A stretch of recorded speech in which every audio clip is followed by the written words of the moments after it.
देश के सबसे पुराने और भरोसेमंद सरकारी बैंक में से एक पंजाब नेशनल बैंक को लेकर आज खबर बड़ी है।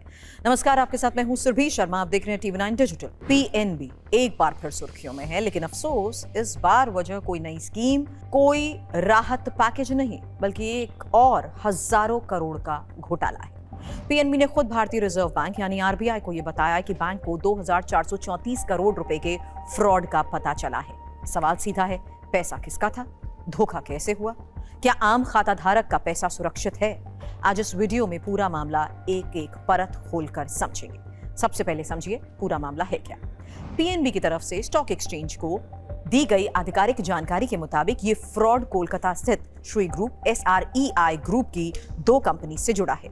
SREI equipment finance limited, SREI infrastructure finance limited.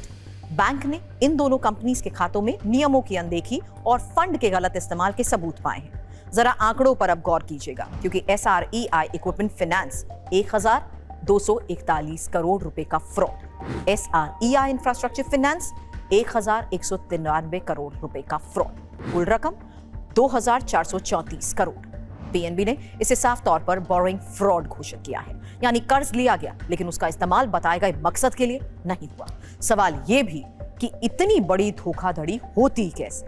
सरल भाषा में समझिएगा, जब कोई कंपनी बैंक से लोन लेती है तो वो लोन किसी खास प्रोजेक्ट या काम के लिए मंजूर होता है, लेकिन अगर वही पैसा दूसरी कंपनीज में घुमा दिया जाए, पुराने कर्ज चुकाने में लगा दिया जाए या निजी फायदे के लिए इस्तेमाल हो, तो उसे कहा जाता है बोरिंग फ्रॉड। यही आरोप पीएनबी ने एसआरईआई ग्रुप पर लगाए हैं। एसआरईआई ग्रुप की शुरुआत 1989 में हुई थी। कंपनी निर्माण और इंफ्रास्ट्रक्चर सेक्टर में मशीनरी फाइनेंस करती थी, लेकिन वक्त के साथ कई बढ़ते गए, कैश फ्लो बिगड़ता गया और कंपनी डिफॉल्ट भी होने लगी। हालात इतने बिगड़ चुके थे कि अक्टूबर 2021 में आरबीआई को खुद दखल भी देना पड़ा। आरबीआई ने कंपनी का बोर्ड भंग किया, गवर्नेंस में गंभीर खामियां बताई, करीब 28,000 करोड़ रुपए के डिफॉल्ट की बात भी कही। इसके बाद सरकार की national asset reconstruction company NARCL के जरिए समाधान योजना लाई गई। लेकिन ध्यान रखिए, समाधान हुआ लेकिन जांच आज भी जारी है, और उसी जांच के दौरान पीएनबी ने ये फ्रॉड औपचारिक रूप से रिपोर्ट किया है। बड़ा सवाल ये भी कि क्या बैंक डूब जाएगा? क्या खाता धारकों का पैसा खतरे में है? जवाब है नहीं। पीएनबी ने साफ कहा है कि इस पूरे एनपीए के लिए 100% प्रोविजनिंग पहले ही कर दी गई थी। अब प्रोविजनिंग यानी बैंक ने अपने मुनाफे से पहले ही उतनी रकम अलग रख दी थी।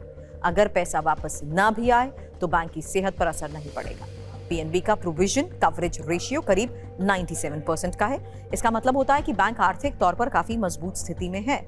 आम खाता धारकों को घबराने की बिल्कुल जरूरत नहीं है। हालांकि पीएनबी और घोटालों का रिश्ता भी नया नहीं है।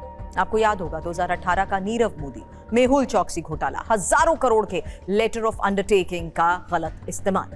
लेकिन ध्यान दीजिए, वो मामला था ट्रेड फाइनेंस फ्रॉड, ये मामला है कॉर्पोरेट लोन फ्रॉड। इस बार फर्क ये है कि पीएनबी ने समय रहते पहचान के नियमों के तहत ही रिपोर्ट की है और नुकसान की तैयारी पहले से ही कर रखी थी। शेयर बाजार की बात करें तो खबर आने से पहले ही पीएनबी के शेयर्स में मामूली गिरावट भी जरूर दिखी, लेकिन पिछले 3 साल में पीएनबी ने निवेशकों को 144% यानी 144% का रिटर्न भी दिया है।